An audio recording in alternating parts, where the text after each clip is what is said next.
Have you ever, solved a brilliant, highly complex problem in your sleep, only to wake up and realize your brain was just desperately trying to incorporate your buzzing alarm clock into a dream so you wouldn't have to get out of bed? Oh, absolutely. It's the ultimate trick of the subconscious mind. Our brains are just incredibly adept at weaving dense information into complete fantasy just to keep us asleep for 5 more minutes. Right, exactly. And that phenomenon is exactly what we're exploring in today's deep dive. We're looking at this brilliantly surreal excerpt from a story called Root Bulb. Yeah, and our mission today is really twofold. We want to unpack the actual real-world science of osmotic ocean power and also look at how the human mind processes that kind of dense information while, drifting completely off the rails. So to set the scene, we start off in a nature and innovation class. And these two students, Kesser and Steen, are listening to this massive pitch about harnessing osmotic energy from the oceans, Right, and the lecturer is framing this as a global game changer, like claiming it could equal the output of numerous nuclear power plants across the world. which is a huge claim. Mm. But to understand why it's so huge, we have to look at how osmotic energy actually works. So if you have a river meeting the ocean, you have fresh water on one side and heavily salted water on the other. Exactly. And if you place a specialized membrane between them, the fresh water naturally pushes through to dilute the salt. Right. That pushing creates immense pressure, and you can actually use that pressure to spin a turbine and generate electricity. It sounds like a perfect clean energy solution. But Kesser and Steen are sitting there just highly skeptical of this being pitched as like a new technology. Yeah, because for them, presenting osmosis as a cutting-edge tech startup is basically like, well, it's like slapping a Wi-Fi sticker on an antique wheelbarrow. Exactly. It's just basic plant biology. I mean, plants have been doing this exact thing for millions of years.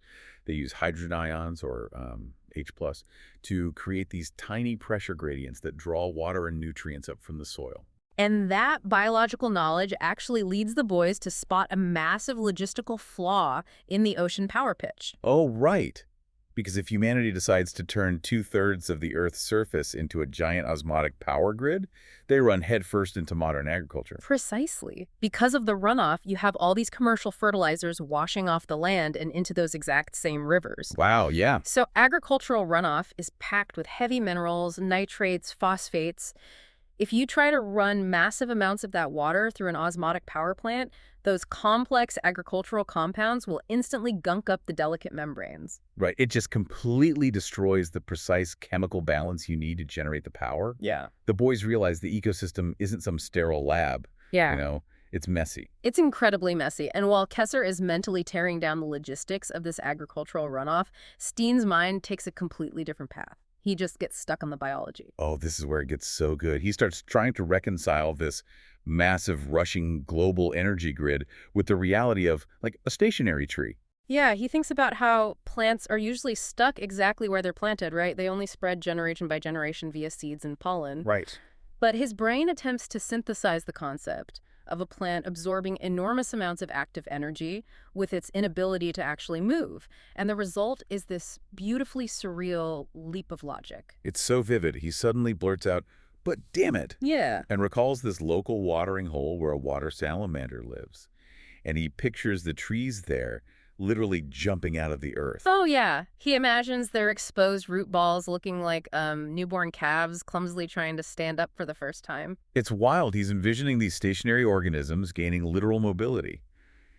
In his mind, they migrate across a gravel path and march deep into the woods, looking like a massive herd of African water buffaloes on the savanna. It's a gorgeous image, and it leads him to this really profound thought. Nature is much bigger than we imagine. It's a huge philosophical breakthrough. But then, and this is where the real world intrudes, a literal door slams. Right. A cold draft sweeps into the room. Yeah, and Steen blurts out a swear word right in the middle of this profound moment. When I was reading this, I immediately wondered, how is a college professor going to handle a student cursing out loud about walking trees in the middle of a lecture? Well, that's the brilliant twist, isn't it? There is no professor. There is no nature and innovation class. Wait, really? Yeah. The slamming door is at Steen's actual house. Oh my gosh. It's his mom. She's yelling at him to get out of bed because he's late for school, and she's running late herself. That is hilarious. So the entire epic lecture, the osmotic gradients, the H+ ions, the agricultural runoff, the migrating tree. All of it.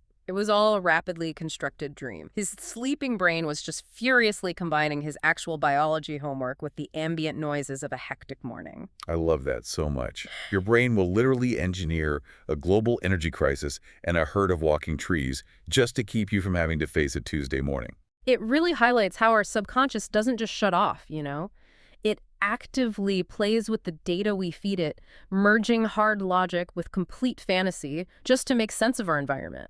It's so true. So, as you go about your day, think about that. If our subconscious minds can creatively synthesize advanced biology and renewable energy logistics while we are completely fast asleep, what hidden connections between nature and innovation might you be overlooking while you are wide awake?